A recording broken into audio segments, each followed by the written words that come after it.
This is MFT Raw, and here is some camera news.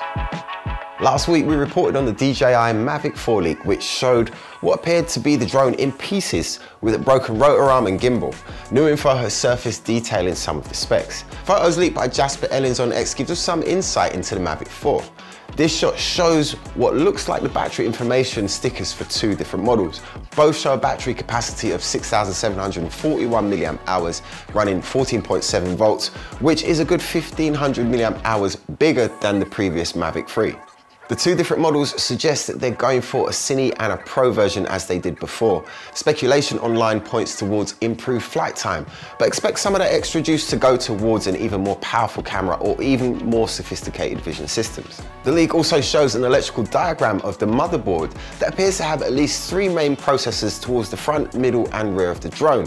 Although I am no electrical engineer, if you know better than me, then let me know down in the comments. There are also documents that indicate the registration or a double registration with the FCC, necessary for use in the United States. So it is pretty certain that we will see this drone before the ban comes in.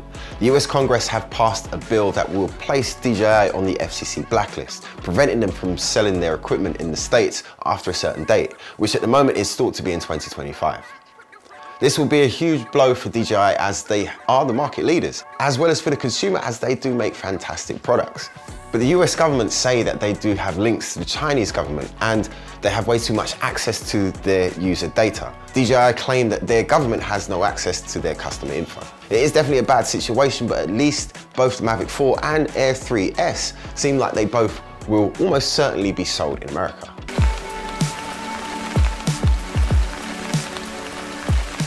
More DJI leaks now, and the Air 3S will probably be the first of the two drones that will hit the shelves, as the leaks about this device are far more developed.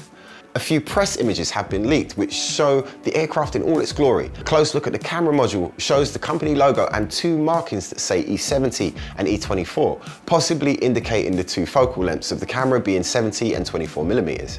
The Air 3S is said to have two different size sensors. One is a 1" and the other is a 1/1.3", a smaller sensor, unlike the Air 3 which had two of the smaller 1/1.3" sensors. This is a much needed upgrade for me because a 1" sensor is just so much nicer for video especially. I would imagine that larger sensor will have the wide 24mm lens, as just by having a smaller sensor would allow you to produce a more zoomed in image. So it should be easier to produce a nice, small, short telephoto lens for the smaller sensor. Above the gimbal is the collision avoidance sensors, which are spread out at a much wider angle than they was on the Air 2S, which should help detecting obstacles when flying side to side, which was the Achilles heel of the Air 2S. Underneath we can see two cameras and what looks like some kind of laser or infrared sensor. The previous leaks pointed towards the use of either LiDAR or a time of flight sensor, and this does appear to be some kind of similar system. The price in Europe has also been leaked, with it retailing for €1,159 for the drone by itself, and a Fly More combo which includes the RC2 remote for €1,359. We're still a few months away from the release of the Samsung S25 series, but already there is a steady drip of leaks coming through. We've recently had a leak from Ice Universe on Twitter that goes into a bit of detail about what type of camera it will have. The upgrades this year will come from a redesign of the existing hardware. It will still have a 200 megapixel main camera, 50 megapixel telephoto with 3x optical zoom, and a 50 megapixel ultra wide. But it will also have a 50 megapixel ISOCELL Gen 3 primary camera.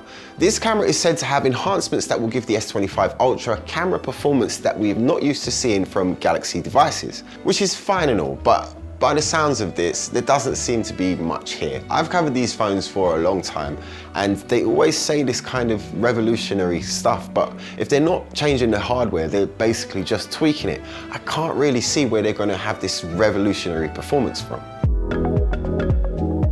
And finally, to finish by continuing the drone theme, here are some of the winning entries from the World Drone Photography Awards.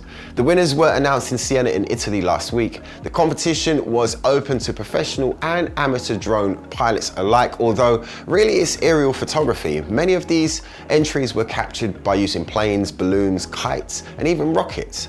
The judges were tasked from choosing from over 2,000 images submitted from 113 countries, and there were 9 categories this year. The overall winner was a photographer from Israel called Gilad Topaz. His piece was called Drifting in Space, which depicts some of the crew from an icebreaking ship floating in the frozen waters.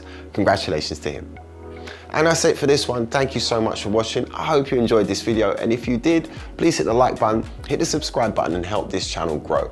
We're on the way to 1,000 subscribers, so your help will be much appreciated. Anyway, I will see you in the next one. Peace.